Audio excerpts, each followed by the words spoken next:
A civil rights group urges the RCMP to investigate Liberal candidate Paul Chiang after he suggested kidnapping Conservative candidate Joe Tay for a Chinese bounty.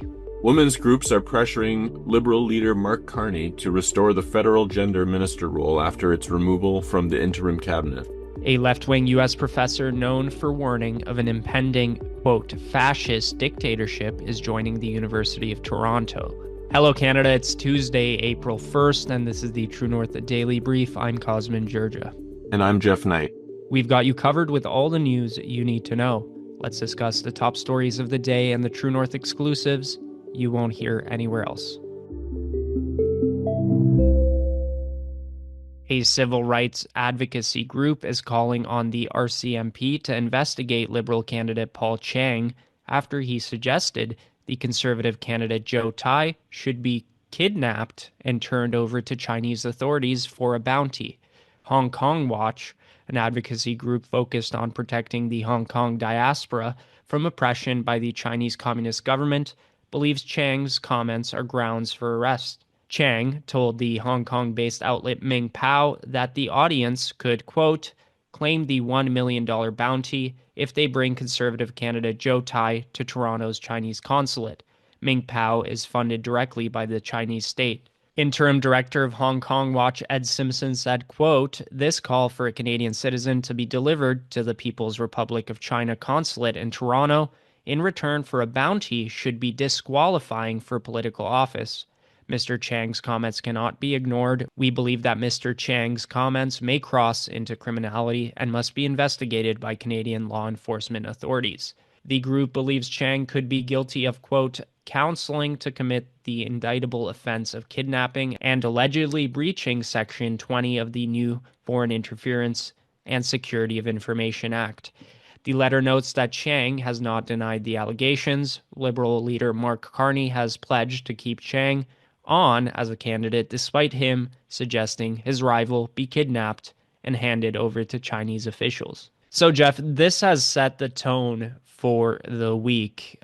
Carney's campaign is on defense, and we saw the Liberal leader address this particular story in the morning, but he was also addressing it over the weekend. So what exactly has Mark Carney said about Chiang's comments, and why is he keeping him on as a Liberal candidate? Yeah, Cosmin, Mark Carney has addressed Paul Chiang's disturbing comments, but he's sticking by his guy, which says a lot about where his priorities are right now. On March 31st, during a campaign stop in Vaughan, Ontario, Carney called Chiang's suggestion that Joe Tay be turned over to the Chinese consulate for a bounty deeply offensive and a terrible lapse of judgment. He didn't mince words about how wrong it was. Chiang's remarks in January were a reckless call to action that could have endangered a fellow Canadian. But instead of cutting him loose, Carney framed it as a teachable moment. He said he'd spoken with Chiang over the weekend, and after that chat, Chiang apologized to him, to Tay, and to the public. Carney doubled down, saying he's apologized for his comments. He's apologized directly to me. He's apologized directly to the individual. He has a long record of service, and he's going to continue his candidacy. Carney's leaning hard on Chiang's 28 years as a police officer, painting him as a person of integrity with a solid track record in the community. He even mentioned Chiang's family ties to Hong Kong, suggesting he's not really clueless about the stakes here. Carney's betting that Chiang's past service and his apologies outweigh the gravity of what he said. Plus, with the election clock ticking, swapping out a candidate in a key riding like Markham-Unionville might be a bigger headache than weathering the storm. A coalition of women's organizations are pressuring Liberal leader Mark Carney to reinstate a federal gender minister after the position was removed in the interim cabinet. The gender equality portfolio was absorbed by the Ministry of Canadian Culture and Identity, led by former Environment Minister Stephen Guilbeault. Previously, the gender equality minister position received an annual salary of nearly $300,000. Multiple feminist NGOs signed a letter claiming that the move undermines support for women's advocacy and social programs. Since March 14th, nearly 400 organizations, including YWCA NWT, YWCA Agvik Nunavut, the Yukon Status of Women Council, and the Yukon Women's Transition Home Society, have signed a letter calling on the Prime Minister to restore the dedicated cabinet position. The shift has sparked concern among certain women's groups, such as the Yukon Status of Women Council, whose executive director, Ray LeMaitre, said it sent a shockwave throughout activist communities and warned that it could stall ongoing initiatives. LeMaitre said the move, quote, sends quite a message, especially in these uncertain times. She pointed to the Trump administration's slashing of DEI initiatives. The Women and Gender Equality Portfolio, previously a standalone ministry, funded programs addressing partner violence, legal education, and support for sex workers. Despite these concerns, the Liberals insist the work of gender equality will continue. Cosmin, what sort of projects did the Gender Ministry fund while it was still active? Just to start, I suspect that a lot of these organizations signing this letter and requesting the ministry to come back online and be reactivated were the same groups that were receiving funding through that position. And there are a lot of activist-based organizations that essentially rely on the government and these like woke programs where the government just subsidizes them with taxpayer dollars for their survival. And just pointing back, we've covered some of the funding announcements back in 2023.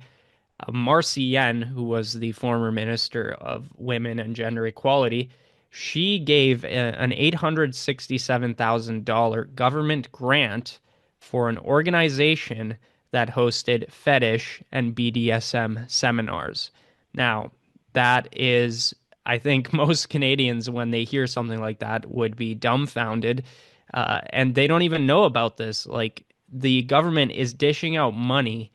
And I honestly even doubt that the government itself, the ministry, was aware of what this group was up to, because like you just go through their website, their YouTube channel, and it's all over the place, explicit information for a group that is advertising itself as all ages, nonetheless. Now, Marcy Yen has also gotten into several embarrassing scandals when she was minister.